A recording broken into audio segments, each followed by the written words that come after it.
Karachi TV में मुजाहिद वेलवी आपको खुशामदीद कहता है। और बजट और मईशत का बहरान और उससे ज़्यादा जो मुल्की बहरान है उसको पसे पुश डालकर अब स्क्रीनें सिर्फ स्क्रीनों पर ख़ास तौर पर कराची और सिंध के हवाले से ये बता रही हैं कि समंदरी तूफ़ान कराची से टकराने जा रहा है।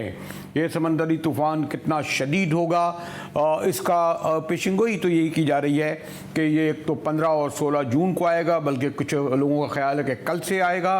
ख़ास तौर पर इब्राहिम हैदरी, बाबा भिट शाह और दीगर साहिली इलाक़ों में इसकी लपेट में आएंगे। कहते हैं तेज़ हवाएं चलेंगी, बारिशें होंगी। आप गौर कर सकते हैं अगर उन्होंने वाकई इस शहर का भी रुख कर लिया साही इलाक़ों के साथ तो मामूली सी बारिशें कराची पर जो गज़ब ढाती हैं, जो यहाँ के तबाही और बर्बादी के मंजरनामे यहाँ की सड़कों पर देखने में आते हैं, खुदा ना करे कि इस तूफ़ान के सबब साहिली इलाक़ों से जो तूफ़ान टकराए वो हमारे शहर कराची में भी अगर दाखिल हो गया। और जो आपको इल्म है कि डिफेंस और क्लिफ्टन भी चंद फरलांग मील भी नहीं कहूँगा फासले पे हैं, इब्राहिम हैदरी भी लांडी कुरंगी के साथ है, तो चार जानिब से एक लिहाज से कराची घिरा हुआ है। अगर यहाँ से गुजर भी गया तो लगता है कि वो ज़रूर मुतासर करेगा। आज वज़ीर-ए-आज़म ने हेलीकॉप्टर में मैं देख रहा था कि न सिर्फ इस इलाके का दौरा किया बल्कि तूफ़ान के हवाले से चंद अहम बुनियादी बातें भी की। कि साहिली इलाके का समंदर का भी मैंने देखा, हेलीकॉप्टर से नज़र आया कि कश्तियाँ वापस साहिल की तरफ आ रही थी। पाकिस्तान नेवी और कोस्ट गार्ड वो कश्तियों को वापस ला रहे हैं। हम जो इब्राहिम हैदरी और रेडी के इलाकों में बिल्कुल जो साहिल पे लोग हैं उनको वहाँ से मूव कर रहे हैं। स्कूल वैसे तो बंद है, तो ये कुछ स्कूल्स के तो हम वो देख लेंगे कल तक इसकी सिवियरिटी कराची की क्या होती है, और अगर हमें बंद करने पड़े तो उस दिन हम स्कूल्स बंद कर देंगे जो इंस्टीट्यूशंस खुली हैं, अदरवाइज तो बंद है। तो सबसे बड़ा अहम सवाल ये है कि ख़ास तौर पर जो इन इलाक़ों से मुल्का आबादी हैं उनका इनखला किस तरीके से होगा। और यहाँ तो खैर सूरत हाल लोग ये है कि इंजॉय करने चले जाते हैं। मतलब सौरभ जाफरी मौजूद हैं जो उन्होंने इस पूरी बेल्ट का पट्टी का सफ़र किया है। सौरभ, आप हमें बताएंगे कि इर्द गिर्द का जो माहौल है उसमें आप कितना आने वाले तूफ़ान की शिद्दत देख रहे हैं सौलत? जी बिल्कुल, देखिए मुजाहिद साहब, इस वक्त हम मौजूद हैं कराची के साहिली पट्टी के ऊपर और यहाँ पर अगर समंदर की बात करें तो ठाटे मारती लहरें जो है वो इस वक्त दीवार से टकरा रही हैं और पानी जो है वो इस वक्त रोड पर आ रहा है और समंदर की जो है वो शिद्दत काफ़ी ज़्यादा दिखाई देती है। इस वक्त मैं जिस मुकाम पर मौजूद हूँ ये सीव्यू की साहिली पट्टी है और यहाँ पर देखने में आ रहा है कि जो अवाम है उनकी एक बड़ी तादाद भी जो है वो यहाँ पर मौजूद है और ये अवाम जो है वो इस समंदरी तूफ़ान जो कि वाइपर के नाम से जाना जा रहा है इसको देखने के लिए जो है वो यहाँ पर आए हैं। और शहरियों से हमने बात करने की कोशिश करी तो उनका ये कहना है कि दफ़ा 144 तो निफाज किया गया है, लेकिन उसके बावजूद यहाँ पे एक बड़ी तादाद में शहरी जो है वो दिखाई दे रहे हैं, जबकि पुलिस की भी नफरी यहाँ पर मौजूद है और उनको पीछे की तरफ हटा रही है, क्योंकि ये जो इस वक्त समंदरी माहौल बना हुआ है और यहाँ पे जिस हिसाब से लहरें चल रही हैं तो उसके ऊपर भी ये देखा गया है कि इससे कबल भी इस तरीके की लहरें देखने में नहीं आई हैं और समंदरी तूफान का जो अंदाजा है वो मैं चाहूंगा कि आपके कैमरामैन जरा उन लोगों को भी दिखाएं। कल भी मैं देख रहा कि बहुत बड़ी तादाद में लोग चले गए और उनमें एक नौजवान डूब भी गया, शायद उसका नाम मोहम्मद बख्श था। तो ये जो आम तौर पर यहाँ पर जो कहा जा रहा है कि बड़े इंतजामात किए जा रहे हैं तो उन लोगों को तो रोका नहीं जा रहा। पुलिस भी तमाम तमाशा, ये ज़रा मैं चाहता हूँ कि ज़रा आप कैमरे की आंख से ज़रा दूर तक दिखाएं कि ये लोग जो है पुलिस के रोकने के बावजूद इससे इंजॉय कर रहे हैं। उनको इसका इल्म ही नहीं कि ये कितना खौफनाक, कितना ख़तरनाक, जानलेवा होगा। सौलत बिल्कुल सर, ये अगर मेरा कैमरामैन अगर आपको दिखा सके तो इस तरफ आवाम का हजूम आपको दिखाएंगे कि कितनी बड़ी तादाद में यहाँ पर जो है वो आवाम मौजूद है और आवाम को पीछे की तरफ धकेलने की मुसलसल कोशिश की जा रही है। जैसे ही पुलिस मोबाइल यहाँ से हटती है तो आवाम जो है वो वापस इस वॉल के ऊपर आ जाती है और फिर जो है वो यहाँ पर खड़े होकर नज़ारे किए जाते हैं, लेकिन जब पुलिस यहाँ पर आती है तो फिर इन सबको जो है वो यहाँ से हटा देती है। और इस वक्त जो माहौल हम देख रहे हैं यहाँ सीव्यू की साहिली पट्टी का, तो यहाँ पर खतरे से खाली नहीं है, चूंकि यहाँ पर किसी किस्म के कोई लाइफ जैकेट्स गार्ड्स भी नहीं बिठाए हुए, जबकि इस तरीके के माहौल में जब तूफान का अल्टीमेट सामने आ जाता है तो फिर उस वक्त हम देखते हैं कि यहाँ पे कोस्ट गार्ड्स के जो गार्ड्स होते हैं उनको भी बिठा दिया जाता है और जो समंदरी गोताखोर हैं उनको भी जो है यहाँ पे तलब किया जाता है, लेकिन इस तरीके का कोई इंतजाम दिखाई नहीं दे रहे। कराची की साहिली पट्टी के ऊपर बात करें, सी व्यू की या फिर वॉल की, इस तमाम एरिया के अंदर हमें कहीं भी अब तक जो है वो किसी किस्म का कोई लाइफ गार्ड दिखाई नहीं दिया गया है। और यही चीज़ हम हॉक्स पे भी देख के आए हैं कि हॉक्स पे भी कोई लाइफ गार्ड्स और लाइव सिक्योरिटी के लिए जो है वो कोई मौजूद नहीं है। इस वक्त जिस मुकाम पे हम मौजूद हैं यहाँ पे इतनी शदीद लहरें जो है वो आ रही हैं कि हम मुकम्मल तौर पर मैं गीला हो चुका हूँ और यहाँ से आवाम को पीछे की तरफ धकेला जा रहा है कि आप आगे की तरफ ना आएँ, यहाँ पर खतरा लाहक है। इस वक्त भी हम देख रहे हैं कि पुलिस की नफरी यहाँ पर मौजूद है और उनको पीछे की आवाम को पीछे की तरफ हटाने की कोशिशें की जा रही हैं। बताया गया है महकमा मौसमियात की जानिब से कि 14 तारीख की अभी थोड़ी देर पहले वज़ीर आला भी ये कह रहे थे कि जो खास तौर पर जो इब्राहिम हैदरी है, भिटशा है, उसके और ख़ास तौर पर अगर हम ठट्टा की तरफ जाएं तो फिर टंडो बागो है और सजावल अगर आ गया और वहाँ बड़ी तादाद में लोग सड़क के किनारे रह रहते हैं, तो कोई आबादी का अगर इनखला यहाँ से हुआ, कुछ आपने सुना कि कुछ लोगों की इनखला शुरू हो चुका है, उनकी आबादकारी के लिए क्या हो रहा है? क्योंकि कल का दिन गालिबन और परसों का दिन ख़ास तौर पर बताया जा रहा है कि जो तूफ़ान आ रहा है वो बड़ा कराची के साहिली इलाकों के रहायशों के लिए और ओवरऑल कराची के लिए भी संगीन होगा। सहूलत जी बिल्कुल, देखिए सर, समंदरी तूफान के वाइपर की अगर बात करें तो ये तूफान कराची से 600 किलोमीटर और ठट्टा से 580 किलोमीटर जुनूब में जो है वो अभी दूर है और तेज़ी से ठट्टा की तरफ बढ़ता हुआ दिखाई दे रहा है। वज़ीर आला सिंध ने भी आज मुख्तलिफ इलाकों का दौरा किया है हेलीकॉप्टर के जरिए और फिर उनकी जानिब से ये भी बताया गया है कि जो वहाँ पर रहने वाले मकीन हैं उनको मुतबादिल देकर उनको कहीं और मुंतकिल किया जाएगा। लेकिन देखने में यह आ रहा है कि अभी तक कोई मुतबादिल दिया नहीं गया है। और जो इब्राहिम हैदरी में आज सुबह हमारे नुमाइंदे मौजूद थे उनकी जानिब से भी ये बात बताई गई है कि इब्राहिम हैदरी की आवाम ये बात बोलती है जब तक हमें मुतबादिल फराम नहीं किया जाएगा उस वक्त तक हम अपनी जगहें कैसे छोड़ दें, कैसे हम यहाँ से जो है वो आगे मुंतकिल हो जाएं। ये बातें अब तक सिर्फ लफ्जी बातें हैं, जबकि 2 दिन बाकी रह गए हैं। 13 और 14 जून की सुबह जो है ये तूफान तेजी से आगे बढ़ रहा है और कराची और ठट्टा को जो है वो मुतासिर कर सकता है, लेकिन अब तक जो है वो हुकूमत की जानिब से किसी किस्म के कोई हिफाजती इकदाम नहीं किए गए, जबकि लफ्जी बातें अब तक की जा रही हैं। जी एक तो खैर मैं आपसे ये कहूँगा कि ज़रा इससे पीछे मत चले जाइएगा, क्योंकि खुदा ना करे, मैंने कहा ज़रा और अपने कैमरामैन को आगे बढ़ा दें और खुदा ना करे कहीं कोई आपके साथ कुछ हो जाए तो और फिर और लाइव है, कैमरे पे जा रहा है, तमाम इल्ज़ाम मुझ पर लगा दिया जाएगा। और हो भी चुका है, बाद लोग जो ख़ासतौर पर वॉर के ज़माने में अपने रिपोर्टरों को बहुत आगे बढ़ा दिया करते थे दहशतगर्दी में, कि कहते थे भाई उसकी खातिर अगर जान चली गई स्टोरी तो बन जाएगी ना। खैर मैं इस तरह का कोई मशवरा आपको नहीं दूंगा, लेकिन एक बार फिर मैं चाहूँगा आपसे ये मालूम करूँ कि जो बहुत बुनियादी चीज़ें हैं, एक तो भी जो आप कह रहे थे जो नज़र नहीं आ रही कि यहाँ पर वो लोग जो गोताखोर कहलाए जाते थे, जो मौजूद होते थे, जो नज़र आते थे, जो बोटें नज़र आती थी, जो पुलिस, ये पुलिस बेचारी क्या करेगी? ये तो खुद अपनी हिफाजत के लिए मुश्किल हो जाएगी। मैं थोड़ा सा जी कैमरे को दिखाइए जरा पूरा, अगर आपको दिखा सके तो यहाँ पर आप देख सकते हैं कि फैमिलीज भी यहाँ पर पहुंची हुई हैं। इनसे भी बात करने लेते हैं कि ये लोग यहाँ पर आए हुए हैं, क्या कोई खौफ, कोई तूफान में कोई इनको जो है वो खौफ नज़र नहीं आता? ये बताइएगा, तूफान आ रहा है, क्या खौफ है? यहाँ पे आप लोग एंजॉय करने के लिए आए हैं, देखने के लिए आए हैं, क्या करने के लिए आए हैं? देखने के लिए आए हैं और एंजॉय करने की थोड़ी ना आए। ठीक है, अच्छा यहाँ पे एक और शख्स मौजूद है, इनसे ही बात करते हैं। सर, तूफान आ रहा है, आप लोग अपने बच्चों को लेके आए, यहाँ पर आए हुए हैं, एहतियाती तदाबीर कोई देख रहे हैं? दफ़ा 144 का निफाज है, आप कैसे यहाँ तक पहुँच गए?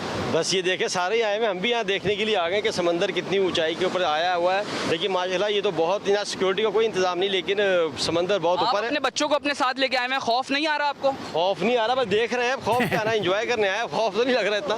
जी आपने सुना, आवाम कराची की आवाम है, जिंदा दिलान कराची है, और वो यही बोल रहे हैं कि हम यहाँ पे एंजॉय कर रहे हैं। समंदरी तूफान भले हमारी तरफ आए, लेकिन ये कराची की आवाम एंजॉय करती हुई दिखाई दे रही है। लेकिन अगर बात करें सरकारी तौर पर और एहतियाती तदाबीर की, तो यहाँ पे एहतियाती तदाबीर कहीं दिखाई नहीं देती हैं मुजाहिद साहब। जी शुक्रिया सहलत जाफरी हमारे साथ थे, जो कराची के ख़ास तौर पर जो बता रहे थे कि लोग इंजॉय करने आ रहे हैं। और इंजॉय के देखिए है ना कि अभी आपने देखा कि कल ही एक नौजवान के डूबने की खबर आई जो इसी साहिली पट्टी पर इंजॉय कर रहा था। ये तूफ़ान कितना बड़ा होगा, कितना ख़तरनाक होगा, या कराची को टच करते हुए गुजर जाएगा, इस पर गुफ्तगू करेंगे ज़रा चीफ मेट्रोलॉजिस्ट से कि समंदरी तूफ़ान के क्या क्या इम्कानात हैं कराची और उसकी साहिली बेल्ट के आने तक। हमारे साथ रहिएगा।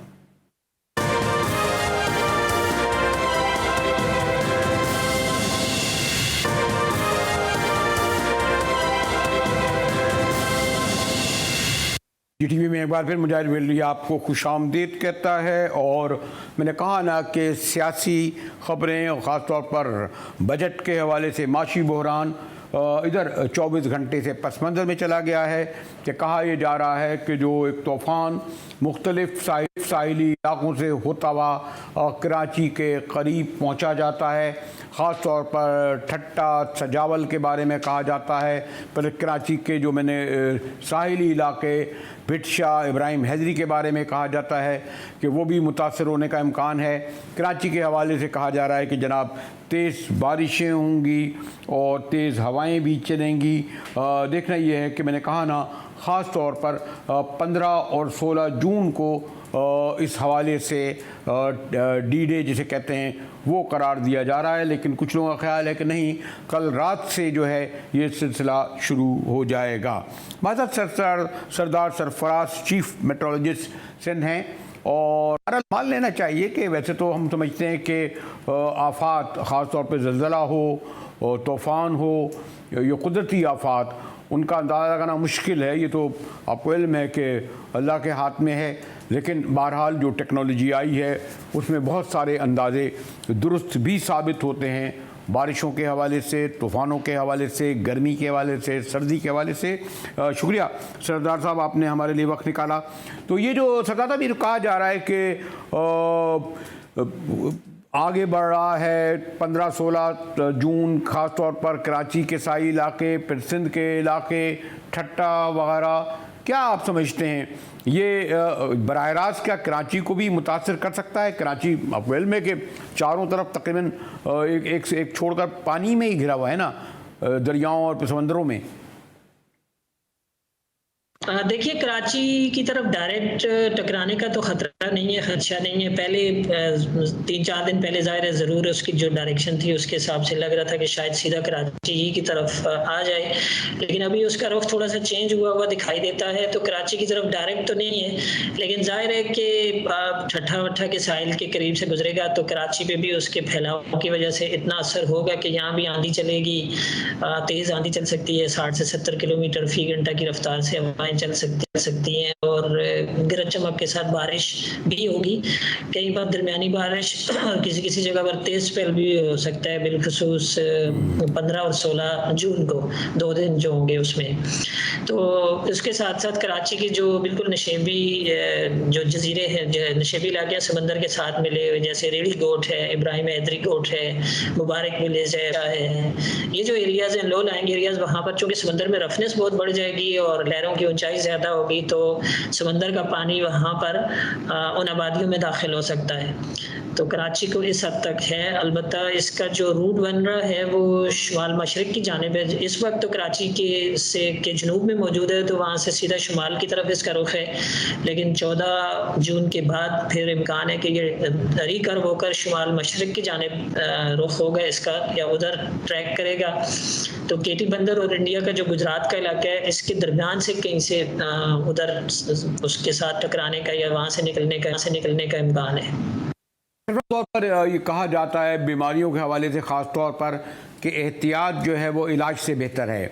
अब वो इलाके जैसे जापान के बारे में मैंने सुना है कि वहाँ बड़े तवातुर से ज़लज़ले आते हैं, तो उन्होंने वहाँ पर तमाम लोगों को हिदायत की हुई है कि क्या क्या चीज़ें अपने पास रखें। ज़लज़ले के बारे में ज़रा मुश्किल होता है, लेकिन अभी तुर्की में बहरहाल 50,000 लोग वहाँ, जबकि तुर्की को हम समझते हैं बहुत ही डेवलप्ड है। हमारे यहाँ जो है, अगर आप जैसे कि कह रहे हैं और आप इसको आप कल से यानी तवातुर से गुफ्तगू कर रहे हैं, क्या साहिली इलाकों के लोगों को महफूज बनाने के लिए या शहर में, मैंने कहा ना आफात हुई, नागहानी उनका तो वो तो आएंगी, उनका मुकाबला आसान भी नहीं होता, दलदले को रोका नहीं जा सकता, शिद्दत को ज़रूर कंट्रोल किया जा सकता है। तो इस तरह में क्या क्या एहतियाती तदाबीर इंतज़ामिया को करनी चाहिए? कुछ आप जो पेशेंगोइयाँ कर रही हैं उसकी रोशनी में कर दी गई हैं सरफराज? देखिए मुजाहिद साहब, लोग ज़ाहिर है इनफरादी तौर पर तो उतना कुछ नहीं कर सकते, और मतलब हम तो उनको यही मशवरा देते हैं कि जैसे इसके पेश नज़र जैसे हमारी तरफ से वार्निंग या अलर्ट जारी होता है तो फिर उसको ज़रा एक तरह से सीरियस लें और लिया करें, और फिर अपने तौर पे जितनी एहतियाती तदाबीर की जा सकती हैं, जैसे तेज़ आंधी का इम्कान रहता है अमूमन आफ्टरनून में, जब हीटिंग हो जाती है तो उसके बाद डस्ट स्टॉर्म आता है तो उसमें तेज़ आंधी का इम्कान रहता है। तो ये जो औकात होते हैं या तेज़ बारिश का स्पेल चल रहा है तो उसमें अगर बहुत मजबूरी ना हो तो आप घरों में ही रहें, बाहर ना निकलें घरों से। और अगर आप कहीं रोड्स पर जा रहे हो तो ज़ाहिर है दरख्तों की ओट या जो इस तरह की वल्नरेबल इंस्टॉलेशंस होती हैं उनकी ओट में आप पनाह ना लें, उसमें ज़ाहिर है कि तेज़ हवा चलने से या आंधी चलने से नुकसान हो सकता है। अब जहाँ तक लोगों के अपने घर बार छोड़ने का, यानी जो जजीरे होते हैं वहाँ से लोगों की इनखला की है, वो इंतज़ामिया ने कुछ उस सिलसिले में प्लान किया हुआ है। तो जब उनको एवैक्यूएट करने का, वो आर्जी 2-3 दिन की बात होती है, उसके बाद ज़ाहिर है उनको वापस अपनी उस जगहों पे लोगों को वापस एक तरह से वो करना होता है, सेटल करना होता है। लेकिन ज़रा तो यहाँ तो ये है कि अभी अब हमारे नुमाइंदे सौलह जाफरी साहिल के ऊपर हैं, यानी 144 भी लग गई है। अभी अगर वो मैं दिखाऊं आपको मनाजिर के, वो बाकायदा पिकनिक मना रहे हैं। कल भी यही हुआ कि बड़ी तादाद में कराची के लोग जो है उस जगह पे चले गए। एक नौजवान के डूबने की भी खबरें आई हैं, और यानी दफ़ा 144 का भी निफाज नहीं। फिर अगर यहाँ पर अगर ये जो अभी तो सुकून से कश्तियाँ खड़ी हैं, अगर सैलाब आया, इन्हें किस तरह ये जो तूफ़ान आया तो इसको किस तरह कंट्रोल किया जाएगा? वो गोताखोर जो निकालने वाले उनका भी कोई अता पता नहीं। यानी आपका क्या आप जो आप पेशिंगोइयाँ कर रहे हैं वो कंसर्न मुताल्लिका इदारों तक भी पहुँचाते होंगे, और उनके ये फ़राइज़ में बनता है ना कि खाली स्क्रीनों पर आकर नहीं हमें बताएं कि कितना तूफ़ान है, वहाँ फिज़िकली उनकी मौजूदगी अभी तक नहीं पता चल रही। सरफराज जी, ये तो एक तरह से गैर जिम्मेदाराना अमल होता है ना, इसमें सुनना चाहिए। ज़ाहिर है इस तरह की आपकी जब इस तरह की सिचुएशन हो, जो इमरजेंसी की सिचुएशन हो, तो उसमें ज़ाहिर है कि जो इंतज़ामिया, जैसे कमिश्नर साहब बता रहे हैं कि जी उन्होंने एक दफ़ा 144 लगा दी है और साहिल पे जाने से लोगों को मना कर रहे हैं। तो अब बज़ोरे बाजू या बज़ोरे क़ुव्वत लोगों को मना किया जाएगा तो फिर तो रुकेंगे वो, लेकिन जब तक ढील देते रहेंगे तो नहीं रुकेंगे। लेकिन लोगों को खुद एक तरह से ना एहतियात करनी चाहिए। अब ये कोई ऐसी चीज़ नहीं है कि जिसका आप समंदर पे नज़ारा करने चले जाएं या आप इंजॉय करने चले जाएं इन दिनों में, ऐसा अच्छा हमारे यहाँ वैसे ही इन दिनों में सी इतना रफ होता है। ये वस्त मई से लेके वस्त सितंबर तक 3 या 4 महीने जो होते हैं उसमें मुसलसल बहुत हाई टाइड्स होती हैं, तो वैसे चाहिए। लेकिन बिलखुसूस साइक्लोन जब आपके एरिया के करीब आ रहा है और यहाँ से गुजरेगा अभी, तो फिर तो बहुत ज़्यादा मोहतात होने की ज़रूरत होती है। ठीक है, शुक्रिया सरफराज। दुआ तो यही है, ख्वाहिश भी यही है कि कराची के सिंध के अवाम, ये सारे मुल्क के अवाम जो पहले ही बजट के हाथों और माशी बहरान के सबब एक अजाब से गुज़र रहे हैं, पानी का हो, बिजली का हो, गैस का हो, महंगाई का हो, ये जो तूफ़ान नागहानी आ रहा है इससे महफूज रहें।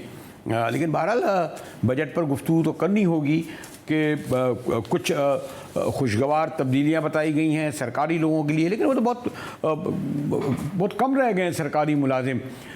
पाकिस्तान की जो है वो 10 करोड़ आबादी तो गुर्बत से, लकीर से गालिबन नीचे गुजार रही है।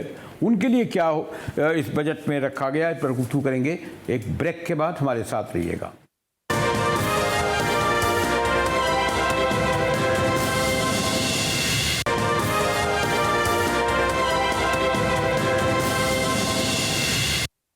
जी हाँ, बजट को कोई 48 घंटे से ऊपर होने को आ रहे हैं, लेकिन उसकी बाज़गश्त और उसके असरात पूरी मईशत पर पड़े हैं। हमारे प्राइम मिनिस्टर शहबाज शरीफ ने तो ये कहा है कि घबराने की ज़रूरत नहीं। बजट के बाद उनका कहना था कि हमें कॉल नहीं आई, इसके मायने इत्मीनान बख्शी था, और उनका कहना है कि बहरहाल हम मुश्किल वक्त से निकल गए, अब रिलीफ देंगे। और लेकिन उससे भी ज़्यादा अहम सवाल ये हो रहा है कि मौजूदा गवर्नमेंट ने जो बजट दिया है, यानी 2022-23 का, वो इंतखाबी बजट था या IMF का बजट था। देखिए उनकी minister of state economy doctor Ayesha Ghaus इस हवाले से क्या वजाहत दे रही थी? वो इंफॉर्मेशन की एक्सचेंज वो हमसे क्लैरिफिकेशंस ले रहे हैं, वो डेटा ले रहे हैं, पीआर से भी बात कर रहे हैं, और जहाँ तक मुझे पता है शायद स्टेट बैंक से भी बात हो रही है उनकी। तो अब हम उनसे इन टच तो हैं, और अब बजट तो पास हो, मतलब प्रेजेंट तो हो गया। अब इंशाल्लाह कुछ अर्से में हम इसकी पैसेज भी देखेंगे।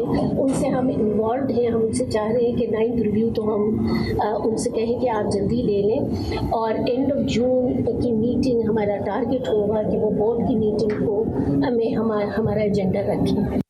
तो डॉक्टर साहिबा ने जो कुछ फरमाया, मैंने कहा बहरहाल एक संजीदगी से इकॉनमी पे अपना मौक़िफ़ रखती हैं। हमारे साथ डॉक्टर सलमान शाह साहब मुमताज़ माहिर मईशत, साबिक़ मुशर्रफ दौर में वज़ीर ख़ज़ाना भी रहे, साथ हैं। शुक्रिया डॉक्टर साहब, आपने वक्त निकाला, और मुझे इल्म है कि आप इस वक्त ज़ाती तौर पर भी एक मुश्किल वक्त से गुज़र रहे हैं, जिसकी वजाहत नहीं करूँगा कि बजट पेपर है।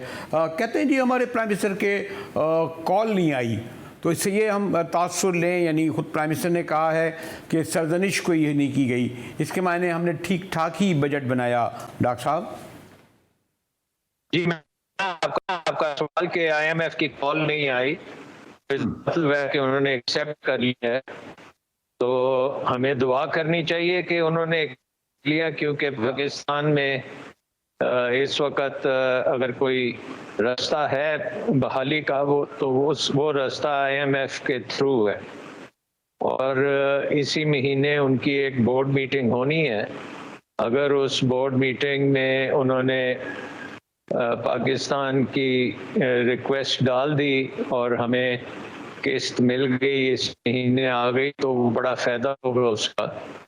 और उसकी बेसिस पे अगली हुकूमत या इसी हुकूमत अगर ये कंटिन्यू करती है तो उसके लिए खासी आसानियाँ पैदा हो जाएंगी। लेकिन अगर आप इस बजट का देखें तो ये बजट IMF के तकाज़े उस तरह से पूरे नहीं करता जैसे कि करने चाहिए थे। और हमारी एक हिस्ट्री है कि हम अनाउंस कर देते हैं कि हमने तमाम टारगेट्स उनके मीट कर लिए हैं, जो कंडीशंस हैं वो हमने कर लिए हैं, और अब सिर्फ उन्होंने फ़ैसला करना है।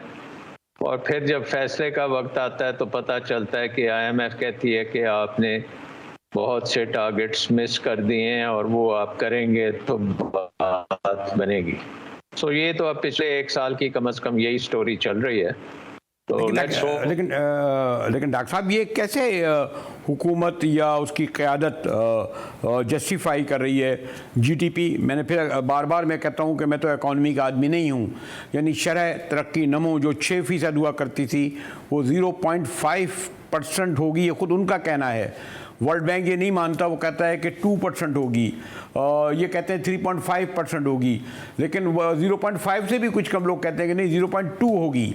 करेंसी 300 रुपये से ऊपर जा रही है। अब आप खुद सोचें, इम्पोर्टर कहाँ से, अव्वल तो डॉलर ही नहीं मिल रहा। पेट्रोल हमें 262 रुपये मिल रहा है अब, यानी कुछ कम करके। अशियाए ज़रूरत जहाँ चले जाएं, मैं उसकी क्या आपको बताऊँ, कर्ज़ों का बोझ अलग। तो उसके बावजूद भी प्राइम मिनिस्टर का ये कहना घबराने की ज़रूरत नहीं, तो क्या इससे ज़्यादा भी उफ्ताद हम पर पड़ेगी डॉक्टर साहब? देखिए, हमें आई थिंक खुशफहमी में नहीं रहना चाहिए और रियलिस्टिक चीज़ें करनी चाहिए।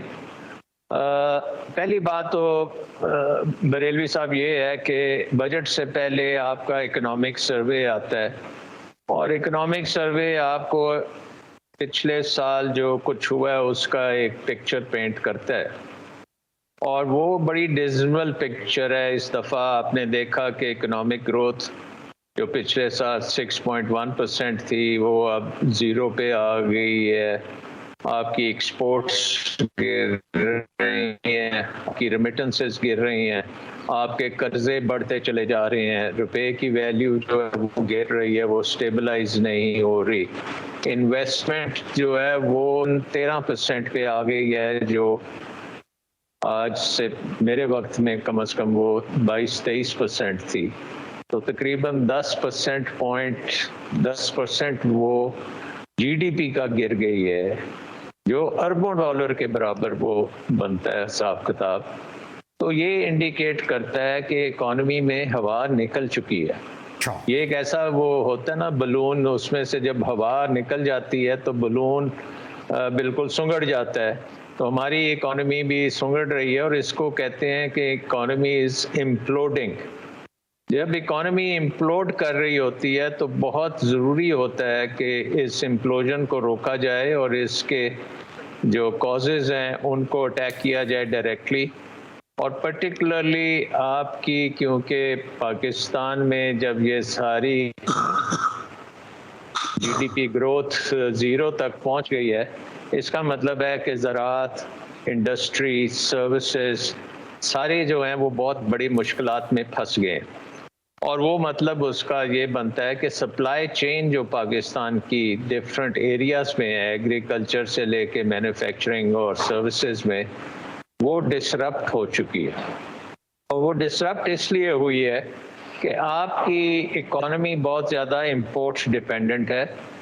और हमें तो पता ही है कि एनर्जी हम तकरीबन सबकी सब इंपोर्ट करते हैं, उसके साथ हमारी बिजली भी इंपोर्टेड इनपुट्स पे डिपेंड करती है। उसके बाद आप ये देखें कि आपकी फॉरेन एक्सचेंज रेमिटेंसेस से आ सकता है, तो वो भी ख़त्म हुआ है। सो इकॉनमी में आपने ठहराव देना है, और ठहराव देने के लिए बहुत ज़रूरी है कि आप प्राइवेट सेक्टर को डूबने से बचाएं। ठीक, लेकिन डॉक्टर साहब मैं तो खैर आपको पॉलिटिकल हवाले से कहना भी नहीं चाहता, आपका सब्जेक्ट भी नहीं है, मैं भी इससे गुरेज कर रहा हूँ। इसको कहा जा रहा है कि इलेक्शन ईयर है और 12 अगस्त में असम्बलीज ख़त्म हो जाएंगी, तो वो हर हुकूमत जो और ये पार्टियाँ यकीनन आइंदा भी पावर में आना चाहती हैं, तो ये इंतखाबी और पॉपुलिस्ट यानी तो बिल्कुल नहीं लगता। या आमतौर पर हमारे यहाँ कहते हैं जी IMF का डिक्टेटेड बजट है। वो IMF भी आपको पता है हम 23 बार इस प्रोग्राम में गए हैं, शायद एक बार भी हमने शायद पूरा नहीं किया हो। अच्छा नहीं लगता कि मिसाल दी जाए, इंडिया 91 में आखिरी बार गया था और उसके बाद कभी वो IMF में नहीं गया। अब आज भी आप इस बात पर खुश हैं कि IMF की कॉल नहीं आई है। तो मैं तो ये नहीं समझ पा रहा कि ये पॉपुलिस्ट यानी अवामी बजट है, अवामी या इंतखाबी बजट है या IMF का। देखिए, एक तो मैं कहूँगा कि ये रियलिस्टिक बजट नहीं है, और उसकी वजह ये है कि अगर आप देखें कि पिछले साल जो गुजर गया अभी, तो उसमें हम बड़ी मुश्किलों से 7,000 अरब के रेवेन्यूज़ कलेक्ट करेंगे, लेकिन उस वक़्त आपकी इकोनॉमिक ग्रोथ 6% थी, और जब इकोनॉमी ग्रो कर रही होती है तो आपको टैक्स देने में आसानी होती है। जब इकोनॉमी 0% पे आ गई तो फिर आपको ये समझना कि ये टैक्स पिछले साल से बहुत ज़्यादा टैक्स इकट्ठा हो जाएगा, ये मुमकिन नहीं होगा, क्योंकि बहुत सी टैक्स पेयर्स जो हैं वो बैंकरप्ट हो जाएंगे, वो टैक्स इतना नहीं दे सकेंगे। मेरे एस्टिमेट में अगर 8,000 अरब भी हमने कर लिया तो वो बहुत बड़ी बात होगी, जिसका मतलब है कि तकरीबन 1,000 अरब का शॉर्टेज रेवेन्यू में कम से कम होगा जो प्रोजेक्ट कर रहे हैं।